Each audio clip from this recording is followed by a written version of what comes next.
My husband made me sign a prenup that would leave me with nothing in divorce because I was just a gold digger. I quietly agreed, then built a business worth millions that wasn't covered in the document. 3 days ago, when Brandon asked for a divorce after I caught him cheating, his family looked horrified when I smiled and said, "Actually, I think you'll find I'm entitled to keep my company, worth about $50 million now. You should really have had better lawyers check that prenup." The look on my mother-in-law's face was worth every sleepless night I'd spent building my empire from our garage. 24 hours earlier, she'd been at our house for Sunday dinner, calling me darling, while simultaneously texting Brandon about which of his ex-girlfriends was back in town and single. I know because I saw the notifications flash on his Apple Watch while he was in the bathroom. Technology, both my salvation and his downfall. Let me back up. 3 years ago, I was wearing a $6,000 Vera Wang wedding dress that Brandon's family insisted on buying because, as his mother, Catherine, whispered to his sister in the bridal shop, "At least we can make sure she doesn't look cheap." They thought. I couldn't hear them from the dressing room. I heard everything. Just like I heard them the night before our wedding, when Brandon's father slid the prenup across the table at the rehearsal dinner, right between the tiramisu and coffee service. "Just a formality," he said, tapping his Mont Blanc pen against the thick document. "To protect the family assets." What he meant was, to protect them from me, the nobody who had somehow tricked their precious son into marriage. I remember how the restaurant's dim lighting caught on Brandon's Rolex as he avoided my eyes. "Honey, it's just what people like us do." People like us. 3 years together, and I was still not considered people like them. I signed it without even reading it. That's what shocked them. Their golden boy had chosen a waitress from the wrong side of town, and they expected a fight. Instead, I smiled, signed my name with a flourish, and asked if anyone wanted more wine. Updated. Holy crap, you guys, this blew up overnight. To everyone asking if I knew what I was doing when I signed, yes and no. I didn't read the prenup, but I knew enough about contracts to understand one thing. What's not specifically included is excluded. Anyone else ever signed something you knew was terrible just to prove a point? I should probably explain why I didn't fight the prenup. I grew up watching my mother clean houses for families just like Brandon's. She'd come home with stories about hidden money, secret affairs, and trophy wives being discarded when newer models came along. One particular family, the Andersons, had my mom sign an NDA just to vacuum their carpets. That same family later fired her when Mrs. Anderson accused her of stealing a pearl necklace. The necklace turned up 2 weeks later in their teenager's sock drawer. No apology, no job back. So when Brandon's father, Philip, a third-generation investment banker with the personality of expired mayonnaise, pushed that prenup at me, I wasn't surprised. I was expecting it. What I didn't expect was the actual content. While everyone sipped their espressos, I skimmed enough to see that it was brutal. If we divorced, I would get nothing. Not the house, not alimony, not even the wedding gifts. The only provision was a flat $50,000 payout if the marriage lasted more than 2 years. Basically, the price of making me go away quietly. To them, that was my value. The cost of removing a stain. What the prenup didn't mention, what no one thought to include because no one in Brandon's family had ever actually built anything themselves, was intellectual property or businesses created during the marriage. Their lawyer had drafted it to protect old money, not new ideas. That oversight would cost them millions. I met Brandon at a charity gala I was waitressing. He knocked over a tray of champagne flutes trying to get my phone number. It was charming. Him in his custom Tom Ford tux, me in the catering company's polyester uniform. He pursued me relentlessly, and I fell for him despite knowing better. He was different than his family, or so I thought. He complimented my intelligence, asked about my computer science degree that I'd put on hold when my mom got sick, and seemed genuinely interested in my dreams. What he didn't know was that while I was serving cocktails and dating him, I was also coding until 3 a.m. most nights. I had an idea for a security app that would change how people protected their digital assets, but I needed time and resources to build it. Brandon had both. After we got engaged, his family did their research on me.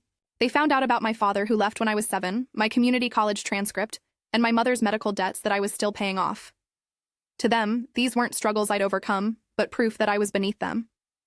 At our engagement party, Brandon's cousin Marcus drunkenly asked if I was excited to finally live like a real person.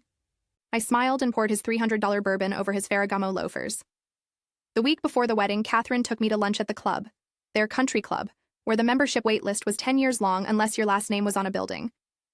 Over salads that cost more than I used to make in a day, she explained how important it was to respect the family's traditions. Translation: don't embarrass them by being myself. Brandon needs someone who understands his world, she said, cutting her endive with surgical precision. He's being very brave, bringing you into it. Then she reached into her Birkin and pulled out a business card. This woman is excellent with diction and deportment. I've taken the liberty of arranging some sessions for you. I kept the card. Never called. But I did keep every slight, every condescending comment, and every fake smile in a mental folder labeled motivation. The day after our honeymoon, Brandon went back to his VP position at his father's company. I officially became a housewife, though I'd never agreed to that role. But instead of redecorating our 5-bedroom Tudor in Greenwich or joining the garden, Club Like Catherine suggested I converted our detached garage into a workspace. It's just a hobby, I told Brandon when he asked what I was doing out there for hours every day. He found it cute that I was staying busy. His friends' wives filled their days with Pilates and lunch dates. His wife was playing with computers. I let him believe what he wanted. In reality, I was building Secure Shield, my security app that used a proprietary algorithm to detect and prevent data breaches before they happened. The idea had come to me years ago when the restaurant I worked at had its systems hacked and customers' credit card information was stolen. The owner lost everything because he couldn't afford the liability. I knew there had to be a better way to protect small businesses from digital threats. I worked 18-hour days, taking breaks only when necessary to maintain the facade of the perfect wife. I cooked elaborate dinners for Brandon's business associates, hosted his family for holidays, and smiled through charity events where I was introduced as Brandon's wife, because apparently my name was too difficult to remember. All while coding, debugging, and building my company in secret. 18 months into our marriage, I had a working prototype and needed seed money. I couldn't go to Brandon. That would trigger questions about ownership that might invoke the prenup. Instead, I reached out to a former professor who connected me with a venture capitalist named Eliza Wong. She was a shark in stilettos who had clawed her way up in a man's world and had the battle scars to prove it. "Why the secrecy?" she asked, during our first meeting at a coffee shop 2 towns over from where I lived. "Your husband not supportive?" I explained the prenup situation. She laughed so hard she snorted her chai latte. "Honey, they fucked up," she said, wiping her nose with a napkin. "And now you're going to make them pay for it. I'm in." Eliza invested $250,000 for a 10% stake. Within 6 months, we had our first clients, small businesses grateful for affordable protection. 6 months after that, we expanded to mid-sized companies.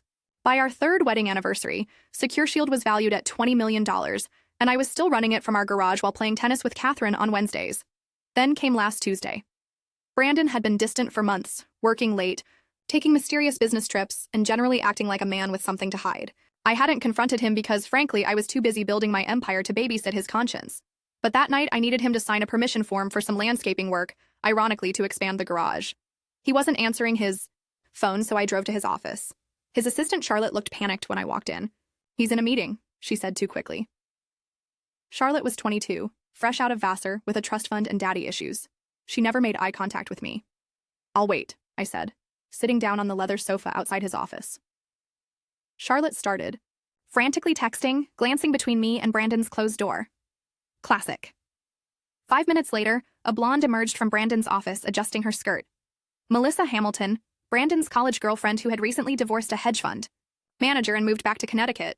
She'd been all over Brandon's Instagram likes for months. "Oh," she said, spotting me. "I was just consulting on a project." I smiled. "Consulting? Is that what the kids are calling it these days?" Brandon appeared behind her, shirt misbuttoned, and face flushed. "Honey, what are you doing here?" "Apparently, interrupting a very important business meeting," I replied.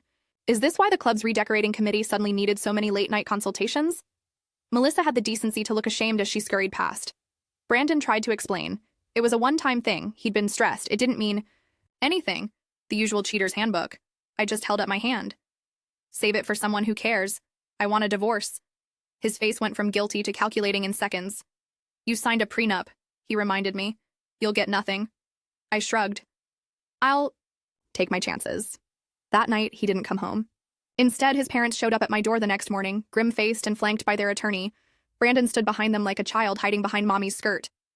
"We understand there's been a situation," Philip said, adjusting his Brooks Brothers tie. "We're prepared to be generous, given the circumstances. The prenup stipulates $50,000, but we're willing to offer $75,000 to handle this quietly." I invited them in, served them coffee in the Wedgwood china they'd bought us as a wedding gift, and listened as they explained how divorce would work. How I'd need to vacate the house within 30 days. How the prenup protected all assets acquired during the marriage. how I should be grateful for their generosity. Then I pulled out my laptop and opened a financial report. Before we continue, I said, I think you should know about Secure Shield, my cybersecurity company currently valued at approximately $50 million.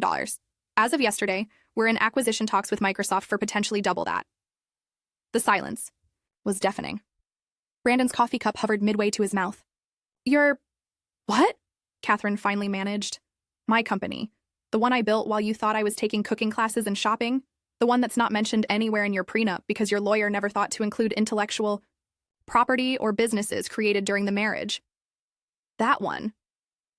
Philip's face went from pale to purple. That's impossible. You can't have... There must be some mistake. I slid my phone across the table, open to a Fortune article featuring me as one of the 40 under 40 entrepreneurs to watch. The headline read, Security Genius Builds $50 million Company in Secret While Playing Traditional Wife. No mistake, I said.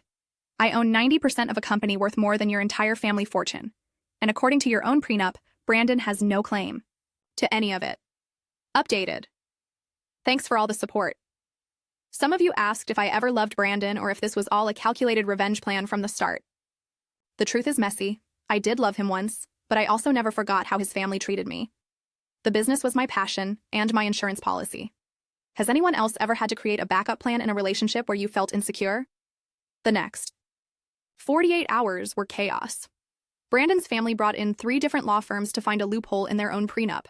Turns out, there wasn't one, at least not in my direction. Their document was meticulously crafted to protect old money, existing assets, and inheritance. It never once mentioned intellectual property, patents, or businesses created during the marriage. Their lawyers had never imagined that I might be the one with something worth protecting. Eliza called me hourly for updates, cackling like a witch at Halloween with each new development. This is better than Netflix, she kept saying. Brandon swung wildly between begging me to reconsider our marriage, we can work through this, I'll go to therapy, and threatening me with financial ruin, my family will destroy you, you calculating bitch. I recorded every conversation, just in case. Catherine showed up at the house alone on the second day, her Botox-frozen face somehow still managing to convey distress. She sat primly on the edge of the sofa, the same sofa she'd helped me select, insisting that my original choice was a bit common, don't you think? You've made your point, she said, smoothing her already smooth hair. What do you really want? Everyone has a price. I laughed. It wasn't a nice laugh.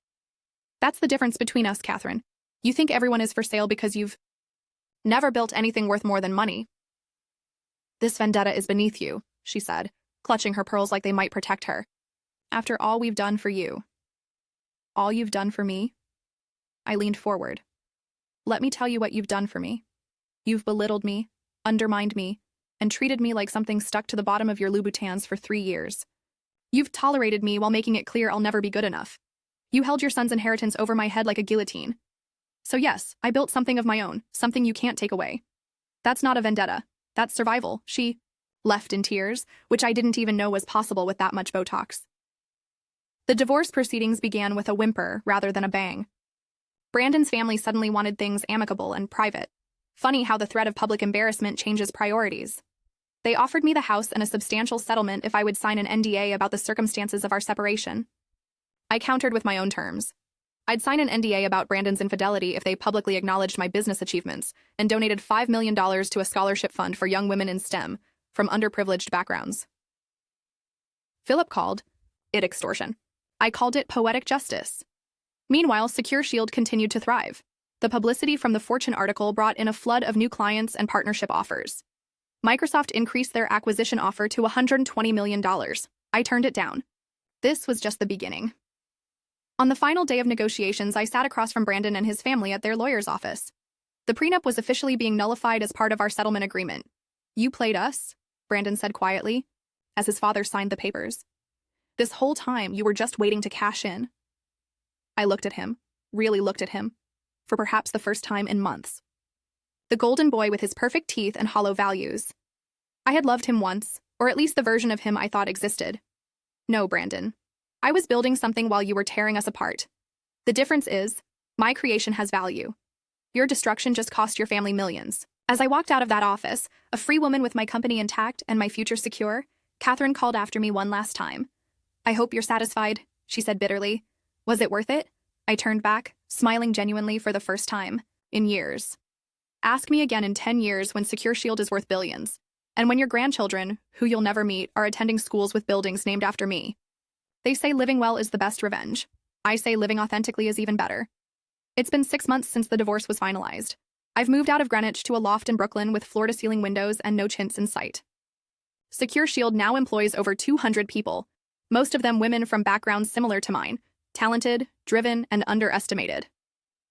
Last month, I launched the Breaking Barriers Foundation, which provides full-ride scholarships to women pursuing degrees in computer science and cybersecurity. Our first class of scholars includes the daughter of a housekeeper, a former foster child, and a high school valedictorian who was living in her car while applying to colleges. When I introduced them at our gala, I wore a dress that definitely would have been deemed too common by Catherine's standards. It was the most beautiful I've ever felt. Brandon is dating a junior associate at his father's firm, another blonde who laughs at all his jokes and doesn't know about the prenup debacle. I wish her luck. She'll need it. I occasionally run into former members of the country club set. They either pretend not to see me or overcompensate with effusive greetings, as if we'd been dear friends all along. The women who once whispered about my interesting background now ask if I'd consider speaking at their daughters' schools about female entrepreneurship. I always say yes. Those girls deserve better role models than their mothers. As for me, I'm dating again, casually. He's a literature professor with kind eyes and no family money. On our third date, he asked about my success. Were you always planning this empire, or did it happen by accident? Neither, I told him. It happened by necessity. That's the secret they never understood. When you come from nothing, you build differently. You build to last. You build with an awareness that it could all disappear tomorrow. You build with hunger that generations of wealth will never understand. I still have the prenup, framed in my office as a reminder. Not of Brandon or his family, but of what happens when people underestimate you. It's become something of a company. Legend. New employees get to see it during orientation as I tell them. Never let someone else's limited vision determine your worth. Today, Forbes valued Secure Shield at $300 million. There's talk of an IPO next year. I sent a copy of the magazine to Brandon's family with a handwritten note. Thank you for believing in me so little that I had to believe in myself completely. Sometimes, I wonder if I would have built all this without the prenup, without the constant reminders that I didn't belong in their world. Maybe, probably, but not with the same fire. So here's my advice to anyone who's been handed a prenup designed to diminish. You sign it with a smile.